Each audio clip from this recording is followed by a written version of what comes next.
Boa noite para você aí de casa. Tá começando o Aparecida Debate, o nosso espaço semanal aqui na TV de Nossa Senhora para que você se informe e também forme a sua opinião. E como você já pôde perceber, nessa semana, a partir dessa semana, né, Rafaela, com uma convidada não, né? Agora apresentadora especial junto da gente aqui no Aparecida Debate, Rafaela Lourenço. Seja bem-vinda, viu, Rafa? Obrigada, Guilherme. Obrigada a todos pela recepção e, é claro, uma boa noite também para você que nos acompanha. É um prazer estar aqui com todos vocês e já com um assunto muito pertinente a todos, a Previdência Social. Comemoramos nesta quarta-feira, dia 24, o Dia Nacional do Aposentado, data da publicação da Lei Eloy Chaves de 1923, que instituiu a base do sistema previdenciário brasileiro. Exatamente, Rafa. E no Aparecida Debate dessa semana, vamos falar então sobre a Previdência Social, seus processos e mudanças após a reforma da Previdência, lá no final de 2019, que estabelece regras automáticas de transição. Mas e você aí de casa, já se aposentou? Sabe quais são as novas regras? O que muda já a partir deste ano? E para nos ajudar a compreender, então, o que foi mantido, o que foi alterado e quais os detalhes devemos nos atentar, a gente conversa neste bloco com o advogado previdenciarista Marcos Gonçalves, que já está aqui conosco. Marcos, uma boa noite para você. Obrigada por aceitar nosso convite e fazer parte deste programa. Boa noite, o prazer é todo meu. É um prazer sempre incomensurável conversar sobre previdência social e, na medida do possível, esclarecer as dúvidas dos nossos telespectadores. Valeu, Marcos. Muito bacana a gente ter essa sua participação para a gente conseguir levar algumas orientações para o pessoal de casa. A gente sabe que quando falamos de aposentadoria, de previdência, é um assunto que gera muitas dúvidas, né, em quem nos acompanha. E eu queria justamente que você nos ajudasse a falar primeiramente sobre a reforma, né? A gente acompanha desde 2019 discussões em torno da previdência por causa da reforma que foi aprovada naquele ano. Com essa reforma, Marcos, quais são as principais mudanças para a aposentadoria no setor privado? Bom, vamos lá. Eu acho que, primeiramente, é importante a gente esclarecer que os efeitos veiculados pela reforma vão além do setor privado. Isso porque existem alguns grupos de segurados que estão vinculados ao regime geral de previdência, mas que tem um vínculo com a administração pública. É o tipo de vínculo, por exemplo, dos empregados públicos.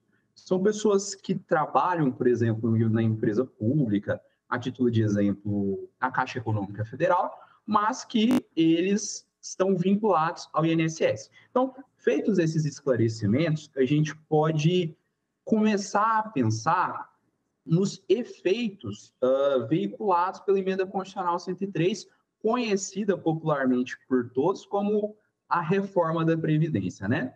Uma das primeiras alterações que eu acho que a gente pode perceber e comentar de forma a ser compreendida por todos é a alteração dos requisitos etários nas aposentadorias, né?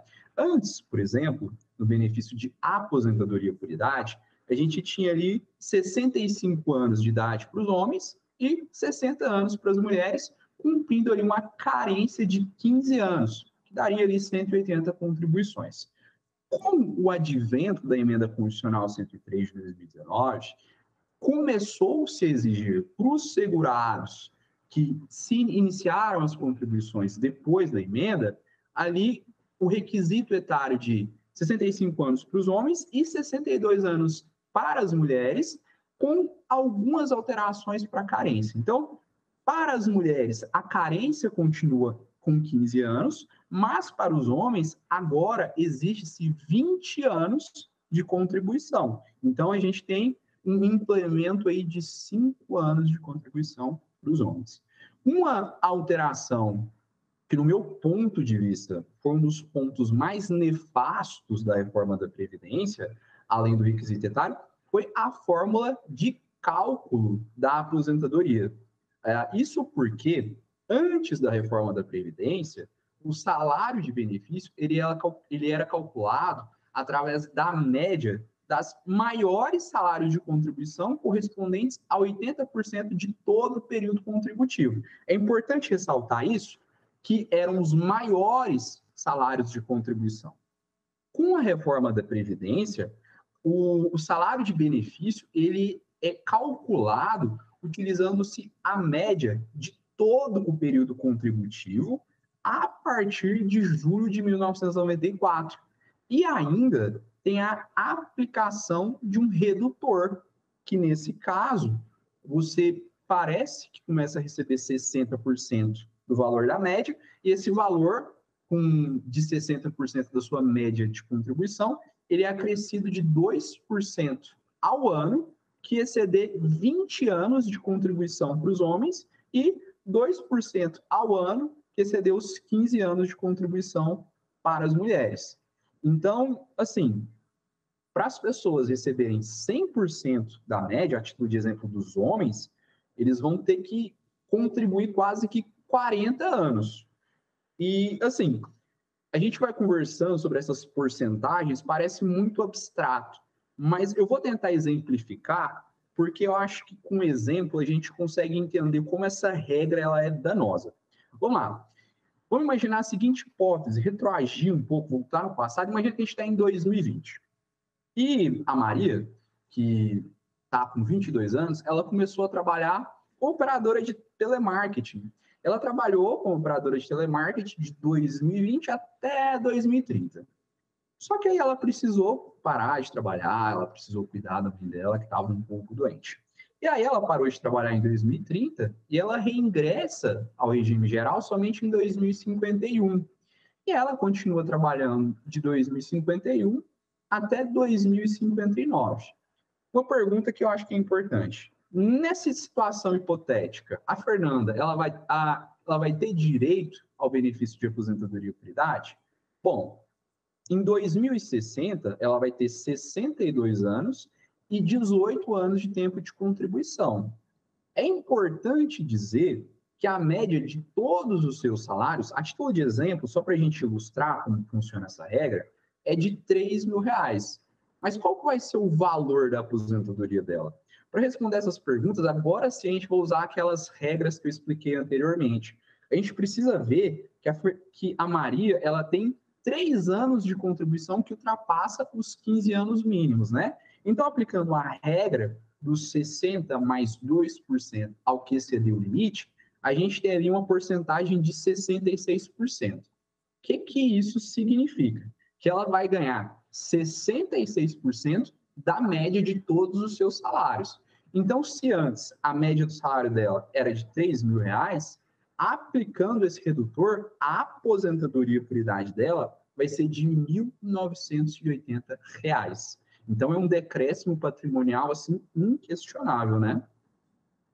Sim, Marcos, e é até importante você trazer este exemplo para ficar de uma forma mais clara também, né, para o pessoal de casa, quem estiver acompanhando, poder entender o que mudou e como vai ficar agora, né, a partir deste ano. Em relação a essas mudanças e essas explicações, são semelhantes às questões do setor público com o setor privado? Fica da mesma forma? Porque também tem as diferenças, acho que é importante a gente bater nessa tecla também. Sim, sim. Existem algumas semelhanças que foi uniformizada, né, pela reforma da Previdência, e existem algumas peculiaridades que são aplicáveis aí ao setor público, né, que a gente chama de regime próprio de Previdência.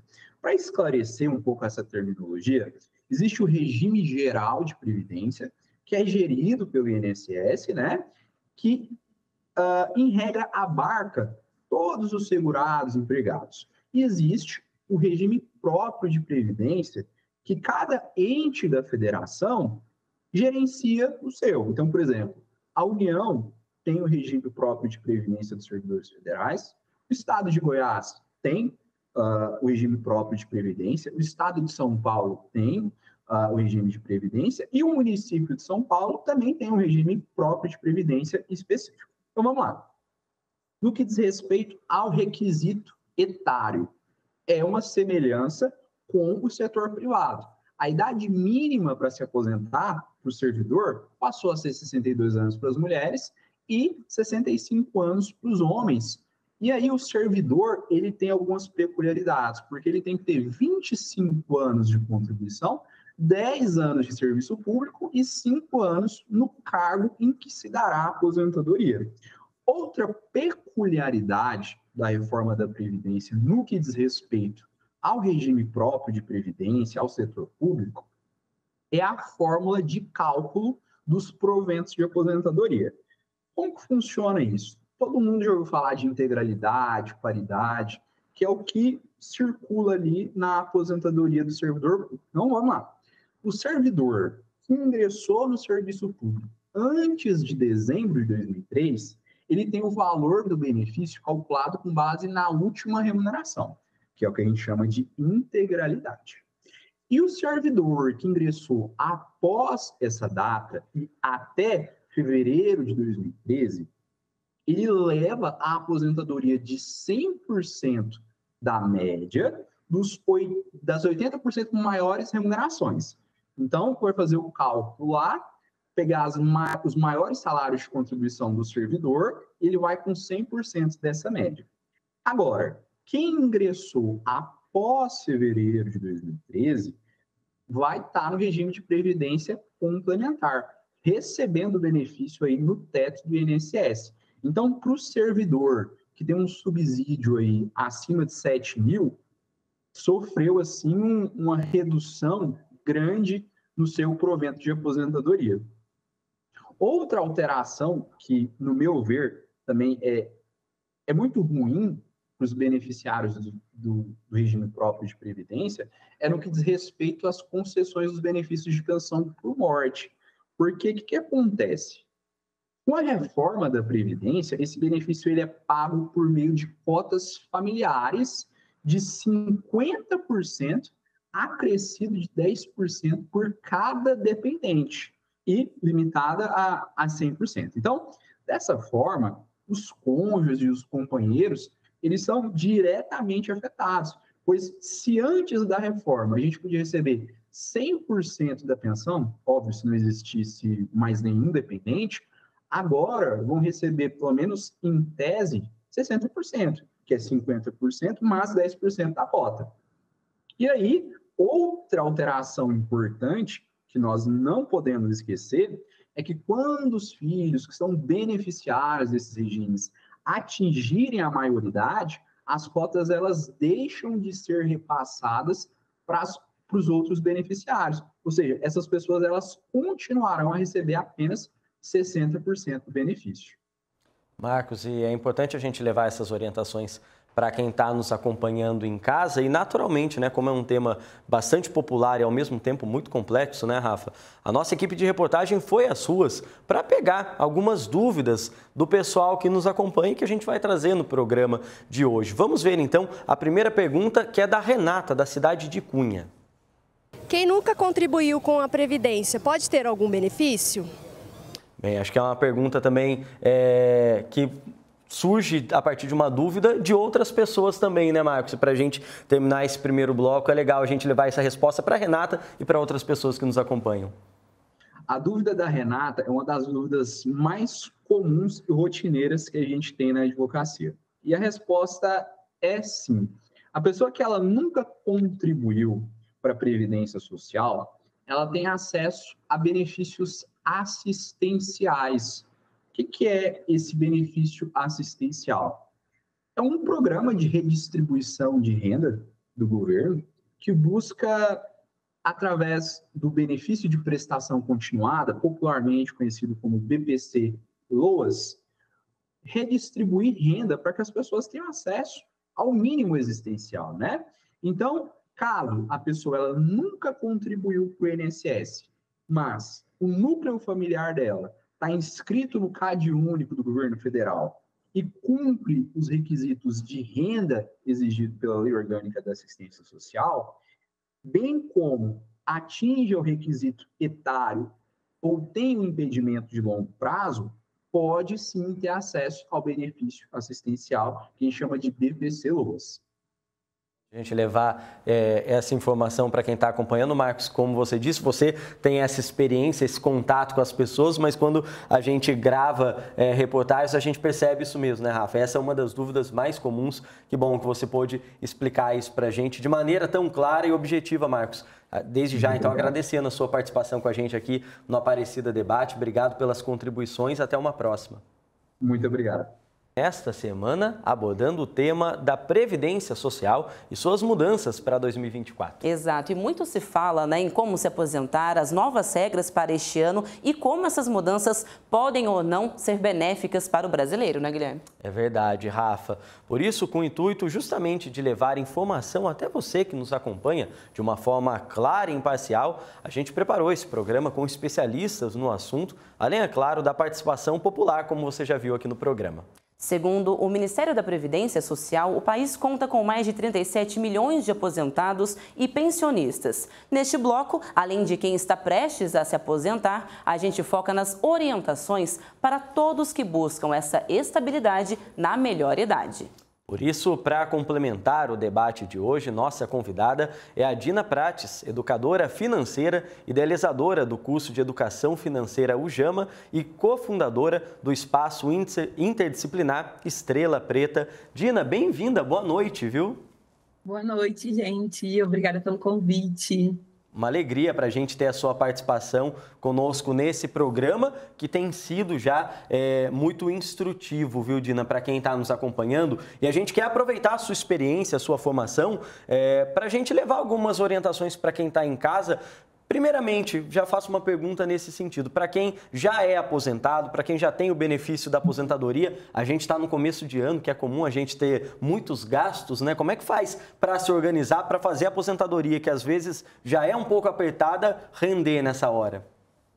A gente precisa lembrar, esse é um ponto muito importante, a gente precisa lembrar que agora no início do ano é um momento que a gente tem cobrança de vários impostos, né? Tem IPTU, IPVA, tem seguros para pagar e muitas vezes já tem o início das voltas às aulas em muitas famílias. Então, como a gente pode começar a reorganizar o orçamento dentro desse contexto, né? Eu sempre oriento que a gente faça minimamente um planejamento do ano. E aí, quando eu estou falando desse planejamento, não precisa se apavorar, né, que a gente precisa pegar todas as planilhas. Pega sempre um caderno, né, uma forma que você vai organizar suas finanças e começar a registrar quais são as suas principais despesas fixas dos 6 primeiros meses do ano. E aí a dica principal é: pega mês por mês e vai analisando quais são as características de cada mês. Por quê? Às vezes a gente acha que a gente coloca só na ponta do lápis aquelas despesas gerais que vêm na mente, né? Então, eu vou pegar luz, energia elétrica, gás, vou pegar aluguel, condomínio, alguma coisa assim. Só que podem ter mais despesas. A gente tem o carnaval, por exemplo, pela frente. E se você vai passear com a família, vai fazer alguma coisa, isso é algo que pode pesar mais no orçamento. E, além disso, tem um aspecto importante, que a gente está vindo de um período de final de ano. Então, geralmente, as famílias elas gastaram muito mais com o orçamento do final de ano e já está vindo com as despesas do cartão de crédito já para o mês de janeiro. Já chega no mês de janeiro já com as contas do início do ano e mais as contas do cartão de crédito e o débito que gastou no final do ano com as comemorações e as confraternizações. Então, é bem importante que a gente faça um exercício de encontrar as nossas finanças, né? Registrar o que eu tenho primeiramente comprometido para os próximos 6 meses. E aí, quando eu vou fazer essa lista, se você tem alguma dívida pendente ou tem alguma conta que está em atraso, precisa listar. Se você já tem parcelas em aberto, também já coloque aí na sua lista de despesas dos próximos 6 meses. Porque na hora de negociar as contas do início do ano, como é que eu escolho se eu vou fazer essa compra, se eu vou fazer esse parcelamento em 10 vezes, em 5 vezes, em 3 vezes? Tendo um olhar um pouco mais geral dessas finanças registradas, eu consigo tomar melhores decisões sobre qual é o parcelamento que fica mais confortável para mim, qual é a negociação que está mais adaptada ao meu orçamento. E lembrando, gente, período de férias ainda é um período que a gente tem muitos momentos de lazer, mesmo com as vezes que a gente diz que não, ainda acaba acontecendo. Então, coloque no seu orçamento o valor da alimentação, se vai ter alguma saída com a família, algumas coisas assim, porque vai acabar atropelando muitas vezes o nosso orçamento. Então, o melhor caminho é sempre registrar tudo, tentar ter esse olhar de 6 meses no mínimo. Se quem quiser ir adiante, né, já pode planejar o ano inteiro, colocando outras datas comemorativas e outras despesas que podem impactar no seu orçamento. Mas eu já diria para a gente começar por aí, para a gente não acabar sendo atropelado pelo ano e muitas vezes pelas finanças que acabam ficando bagunçadas. Por isso que é tão importante o planejamento, né, Dina? Como você bem disse agora, finalzinho deste mês, também tem a questão do recesso, né? Tem férias no meio do ano também da criançada, então tem muito gasto ainda para o ano. Só que falando também deste planejamento e também em relação à aposentadoria, né? Vale a pena contribuir sobre um salário maior, pensando um pouco nessa questão da Previdência? Então, Rafaela, é um ponto bem importante. Eu sempre digo para as pessoas que querem fazer a sua contribuição para o INSS, para aposentar, pensando na sua aposentadoria, primeiramente, prepararem o seu orçamento. E aí, vale sim fazer uma contribuição num valor um pouco maior, muitas vezes, para poder, lá na frente, poder acessar um salário, um valor da aposentadoria um pouco maior do que só um salário mínimo, se essa pessoa estivesse contribuindo, fazendo uma contribuição mínima, mas ela precisa ficar atenta a uma coisa bem importante. Não é só uma vez que eu vou ter que contribuir sobre esse valor maior, eu vou ter que continuar contribuindo nesse valor maior para poder ter esse efeito no meu recebimento lá na frente, então, para poder ter esse efeito dentro da minha aposentadoria. Então, se eu estou me organizando para contribuir com a Previdência Social para poder acessar uma aposentadoria, ou se eu já contribuo mensalmente, eu preciso sempre organizar, preparar meu orçamento e entender qual vai ser essa diferença de valor que eu vou contribuir a mais mensalmente e ver se eu vou conseguir continuar mantendo essa contribuição na continuidade dos próximos meses. Porque o efeito desse valor maior, ele só vai vir a partir do momento que eu tiver um grande número de contribuições, porque às vezes as pessoas contribuíram a maior parte do tempo com um valor um pouco menor, aí contribuíram 6 meses com um valor maior e acham que isso vai ter um grande efeito lá na ponta na sua aposentadoria. Então, é sempre importante analisar caso a caso e entender qual é a média dessas contribuições. Eu oriento as pessoas sempre a entrarem no site do meu INSS, né? Porque lá você consegue tirar os seus relatórios de contribuição, quanto tempo essa pessoa foi CLT, quanto tempo ela contribuiu como autônomo, para conseguir fazer essa avaliação melhor de qual seria esse valor que ela teria que contribuir para poder receber um pouco mais. Legal, Dina, a gente ouvir essas orientações. E a gente está trazendo algumas perguntas aqui, né, Rafa, que a gente se prepara, estuda para fazer para os nossos convidados. Agora, dessa vez, como a gente falou no começo do bloco, e a gente já mostrou lá no começo do programa, também temos participação popular. A nossa equipe de reportagem conversou com a população também sobre esse assunto, desse planejamento. Vamos a mais uma pergunta do pessoal que nos acompanha. Eu sou o Luiz Francisco, palhaço Chacota. Estou aqui na Praça de Guaratinguetá para fazer uma pergunta. Como contribuir como autônomo? Tá aí a pergunta, uma dúvida que deve surgir para muita gente, né, Dina, quando começa a ouvir falar de aposentadoria, de contribuição previdenciária. Para essas pessoas, então, que são autônomas, como elas podem se organizar para também poder ter esse benefício mais para frente, mais no fim da vida? É bom a gente sempre entender que tem um ponto importante, né? Existem os contribuintes que são obrigatórios e existem os contribuintes que são facultativos. Esse contribuinte que é facultativo, a gente chama assim, essa pessoa que está desempregada, mas quer continuar fazendo uma contribuição mensal para poder ter esse direito à licença maternidade ou auxílio-doença ou futuramente ter acesso à sua aposentadoria, né? Ela pode fazer essa contribuição mensal. E o contribuinte obrigatório é essa profissional autônomo que está prestando o serviço, mas não tem esse vínculo empregatício. Então, por onde essas pessoas elas podem começar para fazer essa contribuição? A primeira coisa que elas vão ter que pegar é sempre o número do seu PIS, né? Então, ela vai buscar o número do seu PIS, que geralmente ficava lá na nossa carteira de trabalho, mas hoje a gente consegue fazer essa consulta pela internet, consegue acessar o portal do meu INSS também. E aí, essa pessoa, em posse das suas informações, do seu PIS, ela vai para um segundo passo, que é ela entender qual é o regime de contribuição que ela vai fazer, quanto que ela vai pagar mensalmente.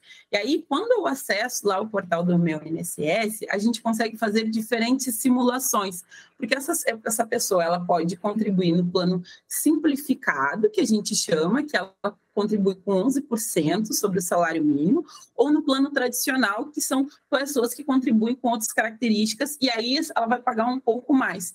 Então, essa pessoa ela vai pegar as informações dela, vai entender qual é o plano que ela vai contribuir mensalmente, para ir no segundo passo, ela poder emitir a guia dela mensalmente. Por quê?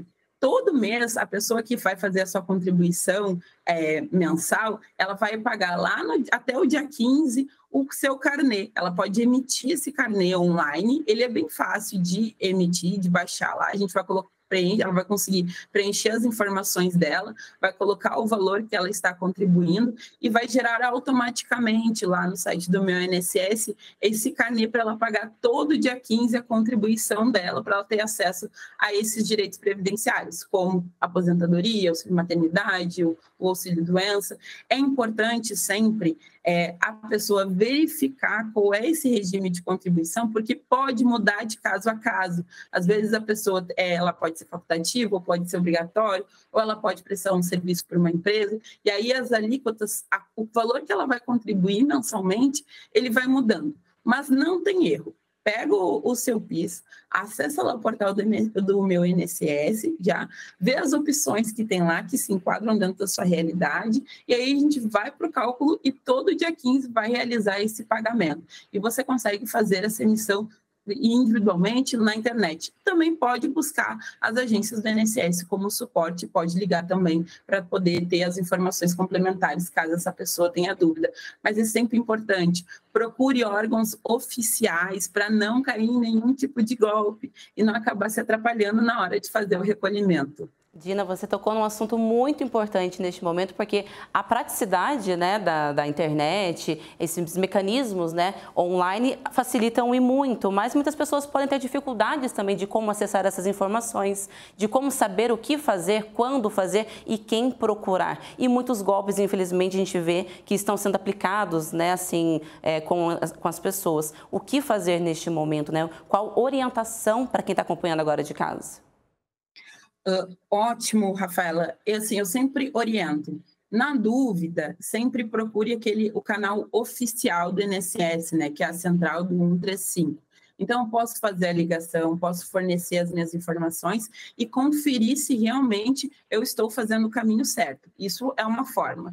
Se a pessoa ainda não se sentiu segura na hora que ela ligou, ainda não sabe se é realmente um número, ela pode procurar uma agência do INSS presencialmente e buscar informações. E eu sempre alerto, né? Quando você vai acessar um site e não sabe se aquele site é o site oficial, sempre a gente tem que lembrar que o final ali dos dados que aparece lá em cima sempre vai vir como gov.br.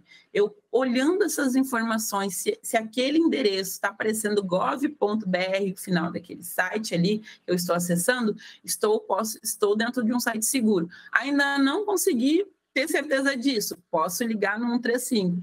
Não consegui ainda no 135, pode ir diretamente na agência do INSS.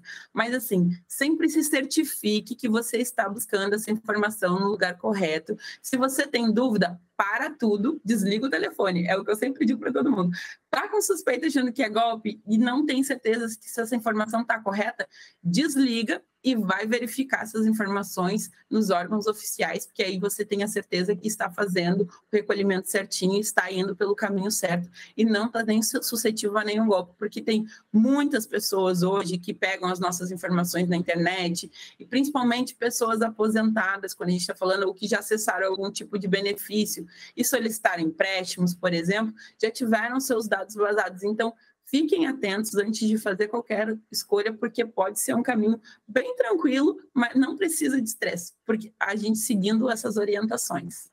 Dina, queria aproveitar para trazer uma pergunta que é uma dúvida que eu tenho há um tempo, estando no mercado de trabalho, talvez algumas pessoas em casa também podem ter.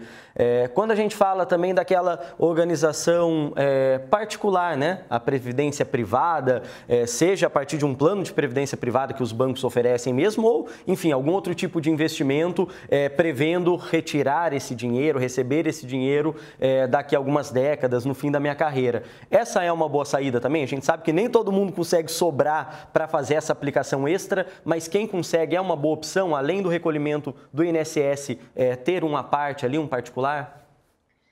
É uma ótima saída. Eu sempre recomendo que a gente tenha alternativas complementares pensando na nossa aposentadoria. Então, se você consegue organizar o seu orçamento hoje para poder investir numa previdência privada ou investir até em investimentos de longo prazo, para que você possa ter esse retorno daqui a 20, 30 anos, o tempo que você está pensando se aposentar. E aí fica também uma dica, Guilherme, bem interessante para as pessoas que ainda não estão contribuindo, porque elas podem adotar uma forma de contribuição para a sua aposentadoria a partir de um investimento. Hoje a gente tem vários investimentos, como o Tesouro Direto, que são investimentos que são mais de longo prazo, por exemplo, com características para aposentadoria, que essa pessoa pode começar a guardar R$35 por mês, por exemplo, né? E se ela ainda não conseguiu se organizar para contribuir para a Previdência Social, ela pode começar a pensar na aposentadoria fazendo esse investimento, como uma forma de construção de hábito, de guardar todo mês aquele valor que vai contribuir com o futuro dela. E aí, no momento em que ela estiver mais organizada, ela vai conseguir fazer a contribuição mensal dela lá para o INSS. E depois pode continuar contribuindo com outros investimentos, mas fazer investimentos complementares não é ruim, é super positivo e é uma forma de a gente conseguir ter mais seguranças e mais possibilidade de poder de decisão também quando chegar à aposentadoria. Porque aí a gente precisa lembrar que às vezes a gente faz todo um planejamento para a aposentadoria, mas a expectativa é a realidade, né? O que a inflação vai correndo esse valor, né? Esse poder aquisitivo dessa aposentadoria. E aí os planos que a gente tinha de fazer várias outras coisas, eles podem acabar sendo diminuídos pelo valor que está disponível para essa pessoa. Então, se ela for pensando em outras formas complementares de agregar nessa aposentadoria, é sim uma possibilidade. Pode-se pensar previdência privada, investimentos de longo prazo, que podem começar com um valor pequenininho e ela vai ajustando ao longo do tempo, conforme ela vai conseguindo olhar para o orçamento dela e criar esse hábito de ir guardando. Então, uma coisa não anula a outra. É super positivo e faz muita diferença para o nosso futuro. E assim, a gente está falando de aposentadoria aqui e às vezes as pessoas pensam assim, daqui mais um tempo eu penso sobre isso, né? Gente, quanto mais cedo a gente começar a pensar sobre a nossa aposentadoria, a gente começa a falar sobre qualidade de vida. Investir na sua aposentadoria, na sua educação financeira, muda a nossa perspectiva de vida e nos dá a possibilidade de poder de decisão, tranquilidade em qualquer momento da nossa vida. Por isso, comecem a pensar sobre isso agora. Já começa organizando o orçamento, que é o primeiro passo. Com certeza. Dina, você respondeu para o Guilherme, para mim, acredito que para muitos que estão acompanhando também. Tem que se organizar, né? A organização que eu tô, Dina, vou ter que trabalhar até o 100, então acho que é melhor começar a mudar isso, viu? Vai um chão aí. Dina, muito obrigada pela sua participação, pelas orientações, as dicas e esclarecimentos, né, para todos. Obrigada por estar conosco nessa noite. Eu que agradeço o convite, gente. Muito obrigada. Obrigado, Dina. Até a próxima, viu? Hoje falando sobre a Previdência Social. Em 2019, a reforma mudou regras da aposentadoria do INSS e estabeleceu um período de transição para quem estava próximo de se aposentar, como já debatemos nos blocos anteriores. As mudanças, orientações e também já trouxemos algumas dúvidas do dia a dia, né? Isso, neste terceiro e último bloco, então, convidamos o especialista em políticas públicas e gestão governamental do governo federal, Rogério Costanzi, para debatermos justamente a importância da reforma e seus impactos. O Rogério, ele foi membro do Conselho Nacional de Previdência Social, do Conselho Deliberativo do Fundo de Amparo do Trabalhador, do Conselho Nacional dos Direitos do do Idoso e do Conselho Nacional do Trabalho. Ou seja, o Rogério tem muita bagagem para a gente poder conversar nessa noite e debater, claro, este assunto também neste bloco. Rogério, seja muito bem-vindo ao Aparecida Debate. Obrigada por aceitar o nosso convite. Obrigado a vocês pelo convite e fico à disposição para debater um tema tão importante como esse. Exato, muito importante, na verdade. Então, a gente já começa querendo saber do porquê, né? A importância também desta mudança na Previdência. Qual a sua análise a respeito, Rogério? Eu também participei da equipe que fez a reforma de 2019. Eu era subsecretário do Regime Geral. E a preocupação nossa em fazer a reforma era o que a gente chama de garantir a sustentabilidade a médio e longo prazo da Previdência Social frente a um processo de envelhecimento. Esse é um processo global, mas ele está sendo muito rápido aqui no Brasil e na América Latina. Então, quando a gente fala de sustentabilidade, é garantir que nos próximos anos e principalmente nas próximas décadas, o governo tenha condições de honrar integralmente o pagamento das aposentadorias e pensões para todos os segurados do INSS. Então, sempre uma reforma que foi feita pensando no futuro, pensando nos próximos 20 anos. Só para ter uma ideia, acho que às vezes a população não sabe, a gente tem um sistema de previdência em que a contribuição dos trabalhadores que estão na ativa é que financia, na prática, o que a gente diz no fluxo de caixa, o pagamento das aposentadorias e pensões daqueles que são beneficiários do INSS. Essa relação entre contribuintes e beneficiários está piorando ao longo das décadas e tende a piorar ainda mais. Só para ter uma ideia, lá em 1950 eu tinha cerca de 11 pessoas de 15 a 59 anos, que são os potenciais contribuintes, para cada idoso de 60 anos. Já nesse último censo de 2022, essa relação já caiu para 4, praticamente 1/3 do que era lá em 1950, 1960, e tende a piorar ainda mais nas próximas décadas, né? As pessoas estão vivendo mais, é muito positivo, mas a gente tem que adequar o nosso sistema de previdência a essa expectativa de vida muito maior. Lá em 1950, a expectativa de vida era 45 anos, hoje mulheres já estão próximo de 80 anos ao nascer. E também, como as pessoas estão tendo menos filhos, as mulheres estão tendo menos filhos, isso significa um número menor de contribuintes no futuro. Então, repito, acho que foi pensando em garantir essa sustentabilidade de médio prazo, garantir que o governo tenha condições de sempre honrar com o pagamento das pensões e aposentadorias. Só para ter uma ideia, essa participação das aposentadorias e pensões nos gastos do governo tem crescido, mas mais de 40% da despesa não financeira do governo federal ou da União é com previdência. E a tendência é crescer. Então, foi com essa preocupação, garantir a sustentabilidade, garantir também que a gente não vai colocar um peso muito grande para quem está fazendo as contribuições, para os trabalhadores da ativas. A gente precisa buscar esse equilíbrio entre quem paga e quem recebe.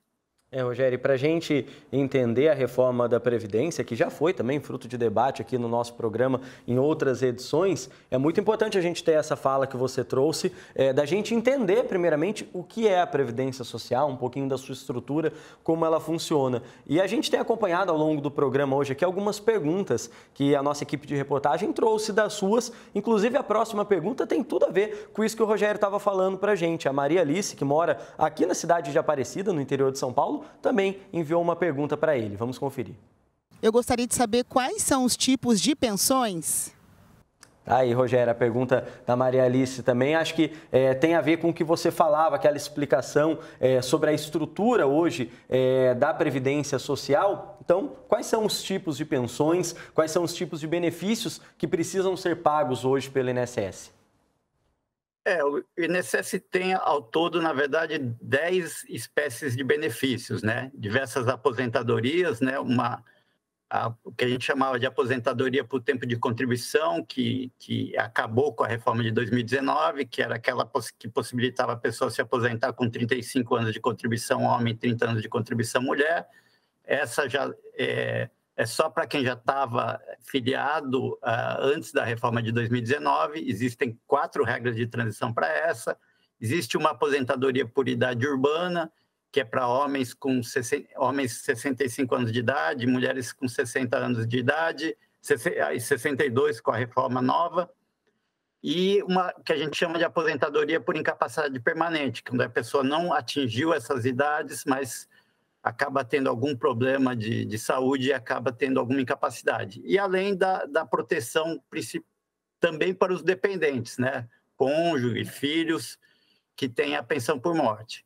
Então, por exemplo, você tem também alguns benefícios que são de caráter mais temporário, que é como a gente chama o auxílio-doença, que na reforma de 2019 mudou a terminologia, agora é benefício por incapacidade temporária, que é quando aquela pessoa tem algum problema de saúde, que ela perde a capacidade de trabalhar durante algum período.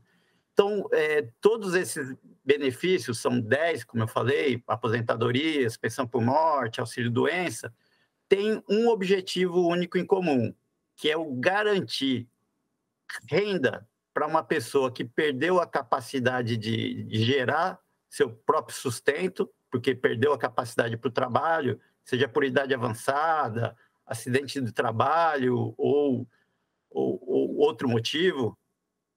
Exatamente, a Previdência é para isso, é garantir renda para essa pessoa que perdeu capacidade de gerar seu próprio sustento.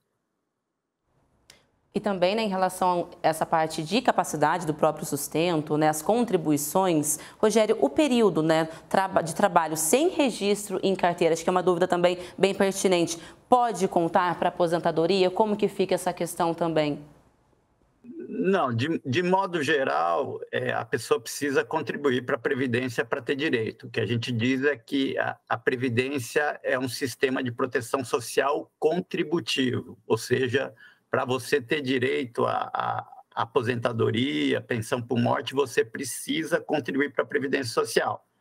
Existem alguns benefícios que a gente fala não contributivos, que é de caráter assistencial, que é o benefício de prestação continuada da Lei Orgânica de Assistência Social, que a pessoa não precisa ter contribuído para a Previdência, só que aí ela só vai ter direito a esse benefício aos 65 anos de idade e ainda vai ter que comprovar que ela é uma pessoa pobre, com nível de renda bem baixo para poder ter direito. Então, o ideal é ela contribuir, porque aí sim ela garante que ela vai ter esse benefício e antes, no caso das mulheres, antes dos 65 anos de idade, aos 62 anos de idade, e também com a possibilidade de ter um valor de benefício maior. O benefício, esse assistencial, é sempre de um salário mínimo, já um benefício previdenciário, ele pode chegar, aí, obviamente, dependendo do valor das contribuições, até o teto do INSS, aí a gente está falando de R$ 7.500. Então, é sempre melhor contribuir, sempre melhor estar no mercado formal de trabalho, porque você vai sempre ter a segurança, também, por exemplo, no caso de auxílio-doença, né? Se você ficar doente e perder a capacidade de trabalho, se você estiver contribuindo, você vai ter condições de ter acesso a esse benefício. Tem algumas outras regras diferenciadas para o trabalhador rural, mas a regra geral é essa. Para ter a proteção da Previdência, você precisa estar contribuindo, você precisa estar no mercado formal de trabalho.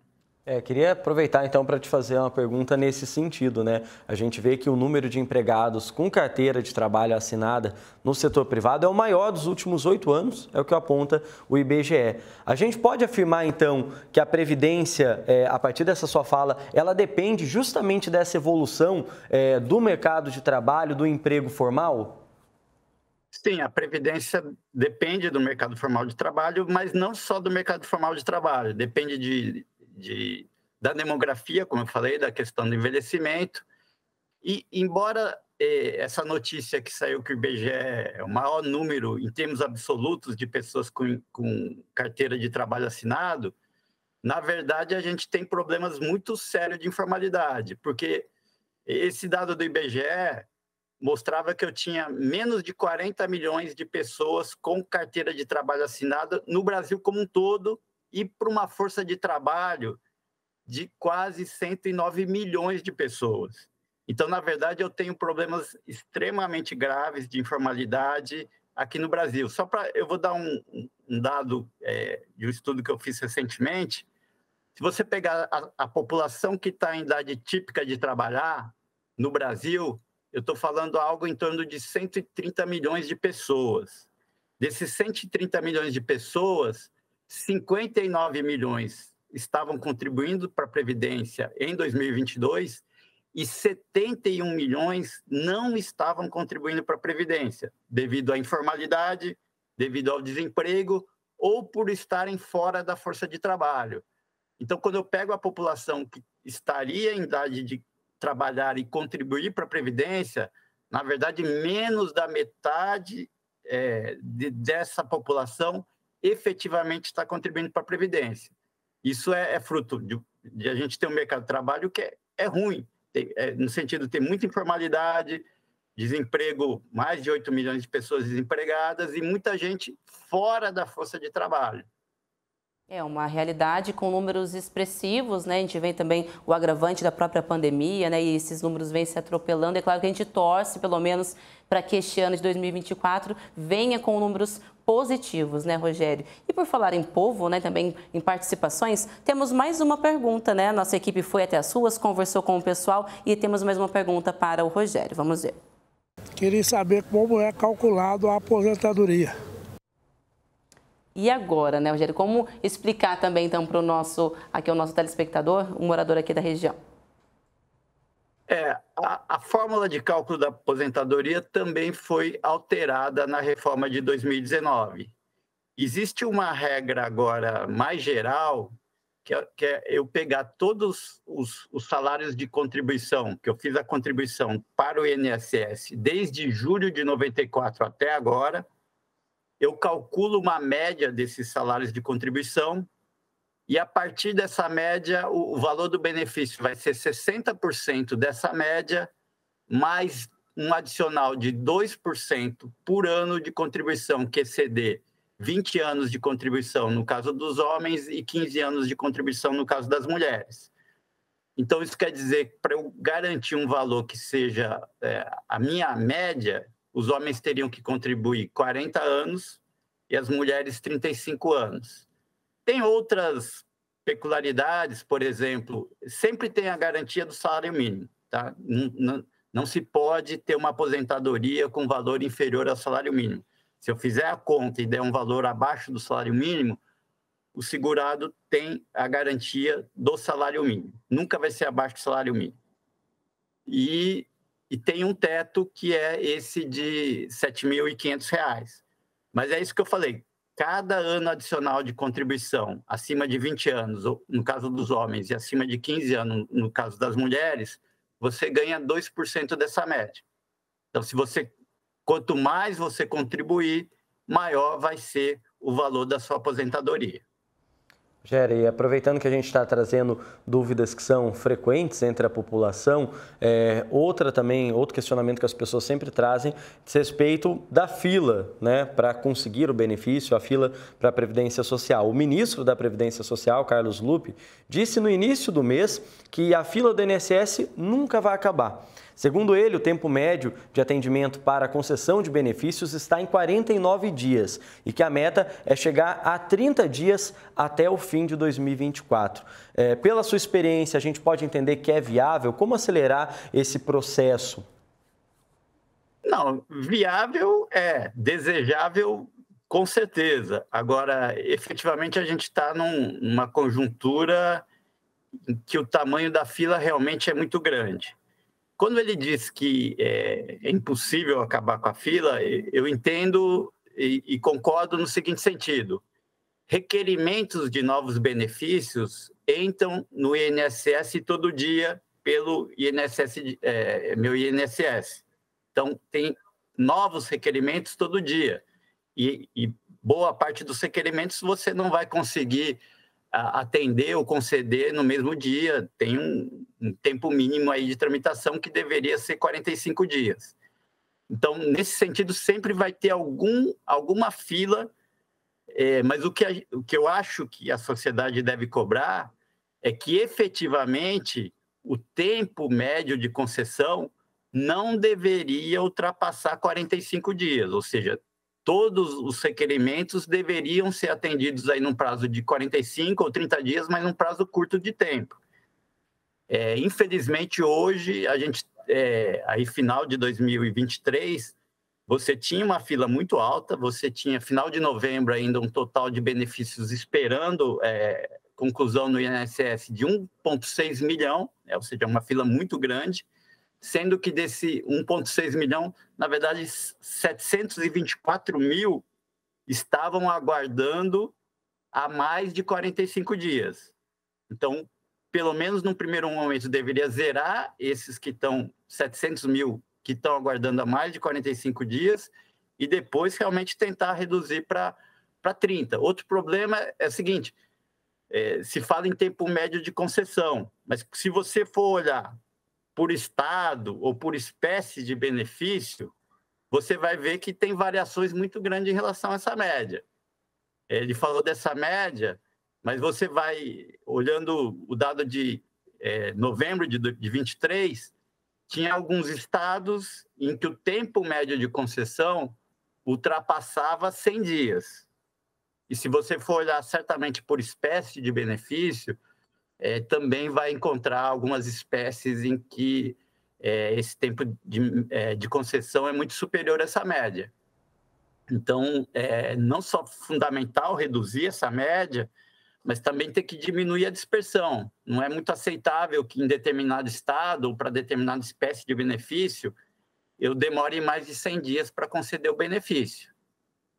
Agora, se você, repito, é factível, é desejável, é necessário. E como é que eu consigo isso? Não é fácil, mas eu acho que você tem que melhorar a gestão do INSS. Acho que existe espaço para melhorar a gestão do INSS. Você tem que usar melhor também a tecnologia de informação de uma forma transparente e responsável, mas se você utilizar as novas tecnologias de informação de uma maneira transparente e responsável, você consegue conceder, às vezes até de forma automática, né? O benefício, se tiver com tudo ok, se as informações estiverem todas no sistema, é possível conceder de forma automática. E tem uma parcela que é concedida de forma automática. Então, melhora a gestão, usar melhor a tecnologia de informação. E também acho que tem algum espaço para... O INSS teve um fluxo grande de aposentadorias, então provavelmente você vai ter que fazer novos concursos aí para repor esse pessoal todo que se aposentou. Acho que fazendo a combinação dessas medidas é possível, é viável e desejável, porque é triste ver, de repente, uma população, às vezes, tão sofrida, que contribuiu, ter que esperar tanto tempo por um benefício. Exatamente, né, Rogério? É viável, é desejável e é muito mais do que necessário, né? Ainda mais para essas pessoas que estão aí esperando há tanto tempo, para elas que estão esperando ainda mais, né? Muito obrigada pela sua participação, por trazer essas informações, um pouco de toda essa bagagem conosco, para falarmos, é claro, sobre este assunto tão importante que é a Previdência Social. Obrigada mais uma vez. Eu que agradeço. Obrigado. Boa noite. Bom, com este programa a gente espera ter ajudado a você a entender um pouco melhor sobre o cenário da aposentadoria no nosso país. E que esse assunto, por muitas vezes complexo, possa ter ficado claro para você, principalmente quanto às atuais regras, as perspectivas com as políticas públicas, como a gente ouviu agora, e, claro, o que é viável para a sua realidade. Ficamos por aqui, mas se você quiser rever este programa, acesse o canal da TV Aparecida no YouTube. E não se esqueça de compartilhar com os amigos. Nos comentários, coloque a hashtag AparecidaDebate. O nosso agradecimento especial a você aí de casa que nos fez companhia nessa noite, nessa terça-feira. E o meu agradecimento à minha parceira, Rafaela. Obrigado, primeiro de muitos, né, Rafa? Primeiro de muitos, uma alegria estar com você, ao seu lado e, é claro, na companhia de todos. Até a próxima semana. Tchau, tchau.